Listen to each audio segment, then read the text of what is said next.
The last work to be decorated in Iona has become the most famous, the Book of Kells.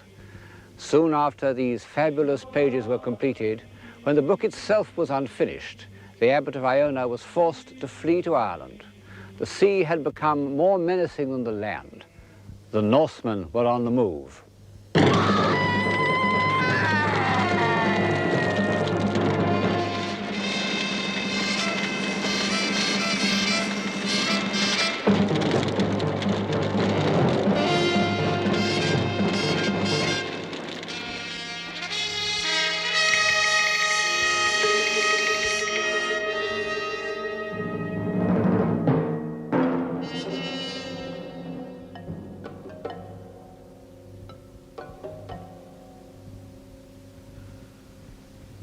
If there were 100 tongues in each head, said a contemporary Irish writer, they could not recount or narrate or enumerate or tell what all the Irish suffered of hardships and of injuring and of oppression in every house from those valiant, wrathful, purely pagan people.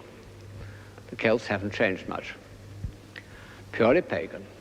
Unlike the earlier wanderers, the Vikings had a rather splendid mythology, romanticized for us by Wagner. Their runic stones have an almost magical power. They were the last people of Europe to resist Christianity. There are Viking gravestones from quite late in the Middle Ages that have symbols of Wotan on one side and Christian symbols on the other, what's called hedging your bets. This is how they portrayed themselves on an engraved stone, sailing off in their ships, landing, fighting, looting. Of course, they were brutal and rapacious. All the same, they have a place in the story of European civilization because these pirates were not merely destructive. If one wants a symbol of Atlantic man, as opposed to Mediterranean man, a symbol to set against the Greek temple, then it must be the Viking ship. The Greek temple is solid, static, crystalline. The Viking ship is light, mobile, buoyant, floating like a water lily. The one beside me is 72 feet long, has a very shallow draft, only 3 foot. It belongs to the early period of Viking navigation when they still hugged the shore, hence the shallow draft. This is the ocean-going type. By the time it was built, and it's about 50 years later, the first one we saw, the Vikings were quartering the world. They set out from a base, and with unbelievable courage and ingenuity, they got as far as Persia via the Volga and the Caspian Sea. And then they returned home with all their loot in these open ships, including coins from Samarkand and even a Chinese Buddha. The sheer technical skill of their journeys was a new achievement. And their spirit did contribute something very important to the Western world because, in the end, it was the spirit of Columbus.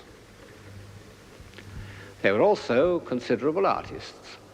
The ornament of the prow, which as you see is highly sophisticated, is a pattern of movement, of endless flux, with a rhythm that was still to underlie the great ornamental art we call Romanesque.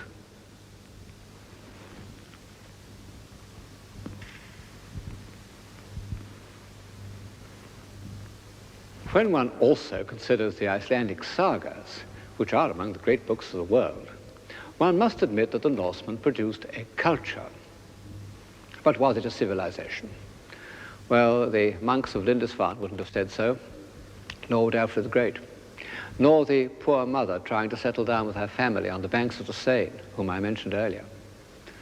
Civilization means something more than energy and will and creative power, something the early Norsemen hadn't got, but which, even in their time, was beginning to reappear in Western Europe. How can I define it? Very shortly, a sense of permanence.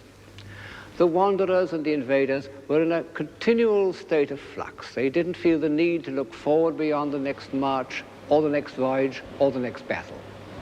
And for that reason, it didn't occur to them to build stone houses, nor to write books.